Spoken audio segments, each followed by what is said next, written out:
ഇറാനിലെ ഏറ്റവും പ്രധാനപ്പെട്ട മരുന്ന് നിർമ്മാണശാല ഇസ്രായേൽ മിസൈൽ ആക്രമണത്തിൽ തകർത്തു.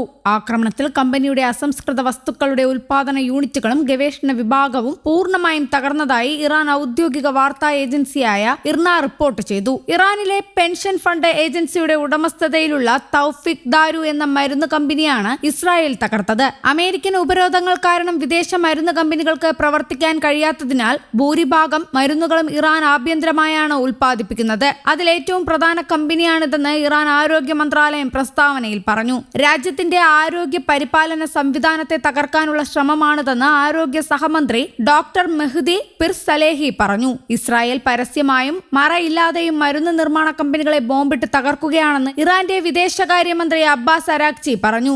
ഇറാൻ ആക്രമണത്തെക്കുറിച്ച് പ്രസിഡന്റ് ട്രംപ് പരസ്പര വിരുദ്ധമായ പ്രസ്താവനകൾ നടത്തുന്നതിനിടയിലാണ് ഇസ്രായേൽ ഇറാനിലെ മരുന്ന് കമ്പനി ആക്രമിച്ചത്.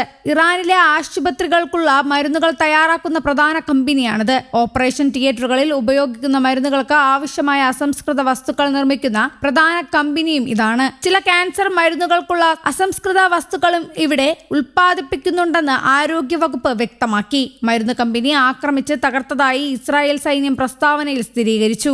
ഇറാനിലെ പ്രതിരോധ ഏജൻസികൾക്കായി ഈ കമ്പനി രഹസ്യമായി മാരക മരുന്നുകൾ നിർമ്മിക്കുന്നതിനാലാണ് ആക്രമണം എന്നാണ് ഇസ്രായേലിന്റെ ആരോപണം. എന്നാൽ ഇക്കാര്യം തെളിയിക്കുന്ന തെളിവുകളൊന്നും ഇസ്രായേൽ പുറത്തുവിട്ടിട്ടില്ല. യുദ്ധത്തിൽ സിവിലിയൻ ആവശ്യങ്ങൾക്ക് ഉപയോഗിക്കുന്ന കേന്ദ്രങ്ങൾ ആക്രമിക്കരുതെന്നാണ് അന്താരാഷ്ട്ര നിയമങ്ങൾ വ്യക്തമാക്കുന്നത്. ഒരു കമ്പനി ഒരേ സമയം സിവിലിയൻ സൈനിക ആവശ്യങ്ങൾക്കായി പ്രവർത്തിക്കുന്ന ഒന്നാണെങ്കിൽ പോലും അവരുടെ മുൻഗണന ഏതാണെന്ന് പരിശോധിക്കപ്പെടണമെന്നാണ് നിയമം അനുശാസിക്കുന്നത്. സൈനിക നേട്ടത്തെക്കാൾ വലുതാണോ സിവിലിയൻ നാശനഷ്ടമെന്ന് വിലയിരുത്താതെ ആക്രമണം നടത്താൻ പാടില്ലെന്നാണ് നിയമം വ്യക്തമാക്കുന്നത്. സിവിലിയൻ സൈനിക ഉപയോഗമെന്ന വാദം നിലനിൽക്കില്ലെന്നാണ് ഇറാനിയൻ സമ്പദ് വ്യവസ്ഥയെക്കുറിച്ച് പഠിക്കുന്ന ബോഴ്സ് ആൻഡ് ബസാർ ഫൗണ്ടേഷൻ മേധാവി എസ്ഫാൻഡിയാർ ബമൻഗലീച്ച് ന്യൂയോർക്ക് ടൈംസിനോട് പറഞ്ഞത്.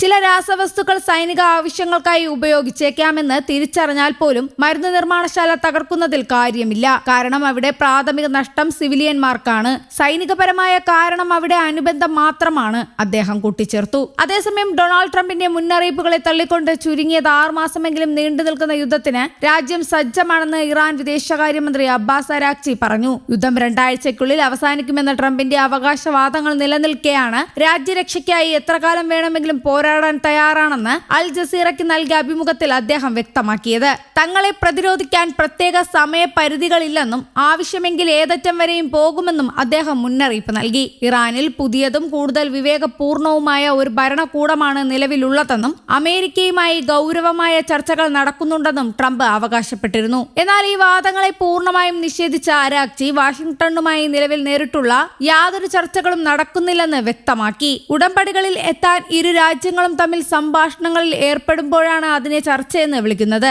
അത്തരമൊരു സാഹചര്യം നിലവിലില്ലെന്ന് അദ്ദേഹം കൂട്ടിച്ചേർത്തു. News desk, Kerala Kaumudi.